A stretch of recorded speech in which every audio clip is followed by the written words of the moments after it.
اللہ مسبب الاسباب ہے، وہ اسباب کا پابند نہیں ہے، وہ اسباب کا محتاج نہیں ہے، اسباب اس کے محتاج ہے۔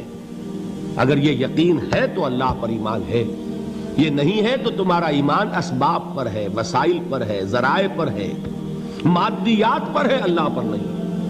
اس وقت کہاں راستہ تھا؟ کوئی راستہ تھا؟ سمندر ہے اور ادھر سے لشکر آ گیا ہے۔ کلا ان معی ربی سیہدین۔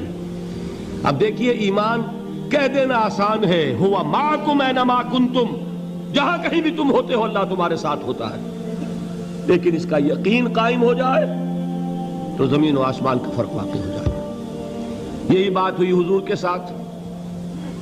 غار ہے، چھپے ہوئے ہیں محمد الرسول اللہ اور آپ کے وہ یار غار ابو بکر صدیق رضی اللہ تعالی عنہ۔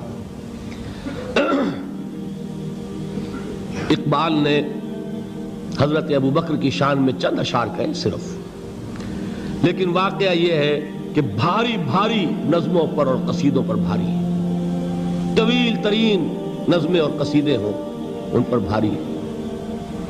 ہمتیں ابو بکر کی ہمت جو ہے، کشت ملت را جو ابر، جیسے بارش سے کھیتی اپجتی ہے، ابو بکر کی ہمت اور عزیمت اس امت کو اسی طرح سینچنے والی ہے۔ ثانیے اسلام و غار و بدر و قبر، وہ دوسرے تھے اسلام میں، دوسرے پہلے کون تھے؟ انا اول المومنین، حضور فرماتے سب سے پہلا ایمان لانے والا میں، دوسرے ابو بکر۔ ویسے ہمارے ہاں یہ چلتا ہے اختلاف، حضرت علی پہلے ہیں کہ حضرت ابو بکر پہلے ہیں، لیکن اس میں بڑی خوبصورت تطبیق قائم کی ہے علماء نے اور بہت صحیح ہے۔ چار کے بارے میں فیصلہ ہی مت کرو کہ کون پہلے ہے، ان کی ایک عجیب تقسیم کر دی ہے۔ آزاد مردوں میں، بالغ مردوں میں سب سے پہلے ابو بکر، بچوں میں سب سے پہلے علی، خواتین میں سب سے پہلے خدیجہ، اور غلاموں میں سب سے پہلے زید ابن حارثہ۔ بڑی پیاری تقسیم ہے، یہ چاروں ہی پہلے ہیں، ہر ایک کے لیے اولیت ہے۔ اور واقعہ یہ ہے کہ اگر زمانی اعتبار سے تعین ہوگا تو پہلے خدیجۃ الکبریٰ آئیں گی رضی اللہ تعالی عنہ، کسی اور سے بات کرنے کی نوبت بعد میں آ سکتی ہے، پہلے تو اہلیہ محترمہ سے بات ہوئی، آتے ہی پہلی وحی ہوئی ہے، ابھی تبلیغ کا حکم نہیں تھا۔ کس کو بتایا واقعہ؟ ابھی اپنی نبوت کی تبلیغ کا تو حکم ہی نہیں آیا۔ واقعہ کس کا ہے؟ وہ خدیجہ کا ہے۔ جب کہا ہے کہ خشیت علی نفسی، مجھے اپنی جان کا اندیشہ ہے، تو کیا جواب دیا خدیجہ نے رضی اللہ تعالی عنہا؟ وہ صدیقۃ الکبریٰ ہے۔ صدیقات جو ہیں خواتین، ان میں چوٹی پر خدیجۃ الکبریٰ ہے رضی اللہ تعالی عنہا، اور صدیق جو مرد ہیں ان میں صدیق اکبر ہے ابو بکر صدیق رضی اللہ تعالی عنہ، لیکن صدیقات میں چوٹی پر۔ جب حضور نے فرمایا خشیت علی نفسی، کیا فرمایا؟ کیا عرض کیا؟ کیسے تسلی دی؟ نہیں نہیں، اللہ آپ کو ضائع نہیں کرے گا، آپ غریبوں کے ہمدرد ہیں، آپ مساکین کے تکالیف رفع کرنے والے ہیں، آپ بیواؤں کی سرپرستی کرتے ہیں، آپ مسافروں کی خدمت کرتے ہیں، اللہ آپ کو ضائع نہیں کرے گا۔ یہ یقین ہے اس خاتون کے اندر۔ خیر وہ ایک علیحدہ بات ہو جائے گی۔ میرے دل پر حضرت خدیجہ رضی اللہ تعالیٰ عنہ کی شخصیت کا بڑا گہرا نقش ہے، جو وہ کوئی اور ہی وقت اور موقع ہوا تو بیان ہوگا۔ بہرحال اقبال نے ایک مصرے میں جو چار اولیتیں جمع کر دی ہیں، ہمتیں کشت امت را چو ابر، ثانیے اسلام و غار و بدر و قبر۔ اسلام میں حضور کے بعد پہلے کون؟ ابو بکر۔ غار میں حضور کے ساتھ کون؟ ابو بکر۔ بدر کی رات اللہ کا رسول سربسجود، وہ جھاڑ، وہ گھاس پھوس کی جو جھوپڑی بنائی گئی تھی، اور وہاں تلوار ننگی لے کر پہرا دینے والا کون؟ ابو بکر۔ اور اس حجرہ عائشہ میں محمد کے بعد سب سے پہلے دفن ہونے والا کون؟ ابو بکر رضی اللہ تعالی عنہ صلی اللہ علیہ وسلم۔ وہ جو معاملہ میں سنا رہا تھا غار ثور کا، حضرت ابو بکر بھی حضور کے خیال سے لرز گئے ہیں. آپ کو یاد ہوگا کہ جا کر پہلے تمام جتنے سوراخ تھے انہیں بند کیا ہے. ایک سوراخ رہ گیا تھا جس کو بند کرنے کے لیے کوئی کپڑا نہیں تھا. وہاں اپنی ایڑی رکھی ہے. تب کہا ہے حضور سے تشریف لائیے, اور اپنے زانو پر حضور کو لٹایا ہے. اور وہاں کسی موذی جانور نے کاٹا ہے. حضور کی آنکھ لگ گئی تھی. اس وقت اس بل کے اندر جو بھی بچھو ہے کیا ہے واللہ عالم, اس نے کاٹا ہے. اس کی تکلیف کی وجہ سے ابو بکر کی آنکھوں سے آنسو ٹپک گئے. حضور کے چہرے مبارک پر پڑے ہیں تو حضور جاگے ہیں معاملہ کیا ہے. ایڑی نہیں ہٹائی وہاں سے, مبادا وہ جانور وہاں سے نکل کر محمد الرسول اللہ کو کوئی گزن پہنچا دے. ابو بکر کی ایڑی ہے, جس طرح چاہے کھا لے, ختم کر دے, جان نکل جائے تب کوئی آنچ آئے محمد پر تو آئے, لیکن جیتے جی نہیں. وہ ہے ابو بکر. حضور کے خیال سے اس وقت حضور نے پھر اپنا لعاب دہن لگایا ہے, اور اس سے پھر آپ کی تکلیف ختم ہوئی. جیسے خیبر میں حضرت علی کی آنکھ دکھ رہی تھی, اس کو جو شفا حاصل ہوئی ہے وہ بھی حضور کے لعاب دہن سے ہوئی. تو بہرحال اس وقت انہوں نے کہا ہے کہ اے نبی یا رسول اللہ, اگر اس وقت ان میں سے کسی نے غیر ارادی طور پر بھی اپنے قدموں کی طرف جھانک لیا تو پکڑے جائیں گے.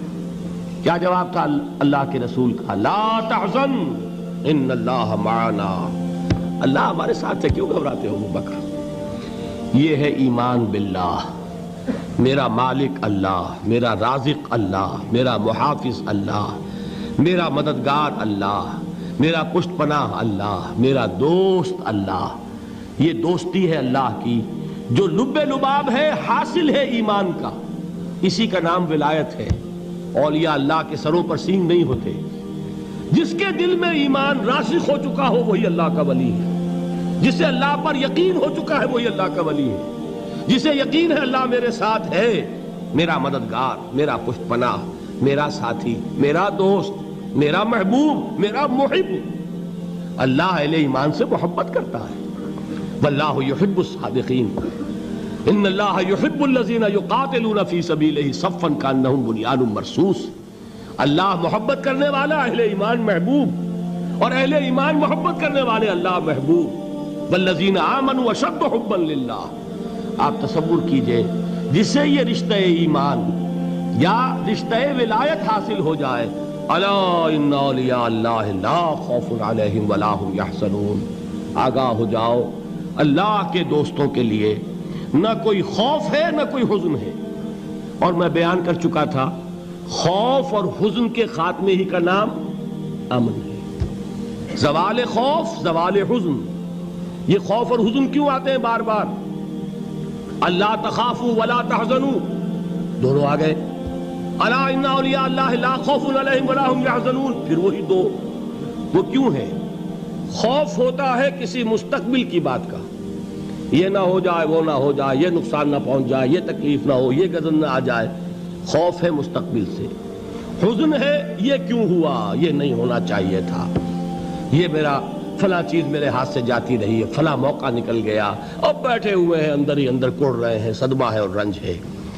اور جو اللہ پر ایمان رکھتا ہے وہ جانتا ہے ما اصاب من مصیبت فی الارض ولا فی انفسکم الا فی کتاب من قبل ان نبرأها ان ذلک علی اللہ یسیر لکی لا تعصوا علی ما فاتکم ولا تفرحوا بما آتاکم واللہ لا یحب کل مختال فخور.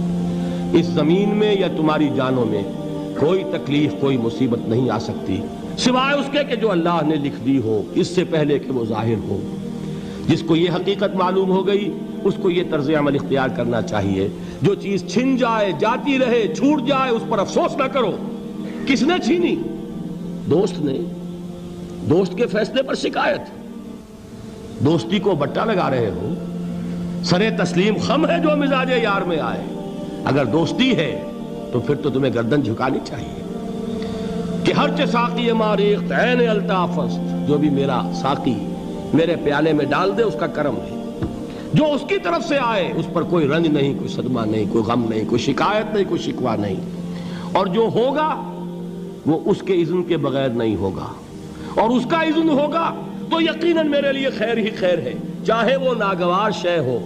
بظاہر مجھے اچھی نہ لگ رہی ہو، میری شارٹ سائٹڈنس میں مجھے وہ نظر آ رہی ہے کہ میرے لیے بری ہے، لیکن قرآن نے کہا ہے عسیٰ ان تکرہوا شیئا وہو خیر لکم وعسیٰ ان تحبوا شیئا وہو شر لکم واللہ یعلم وانتم لا تعلمون۔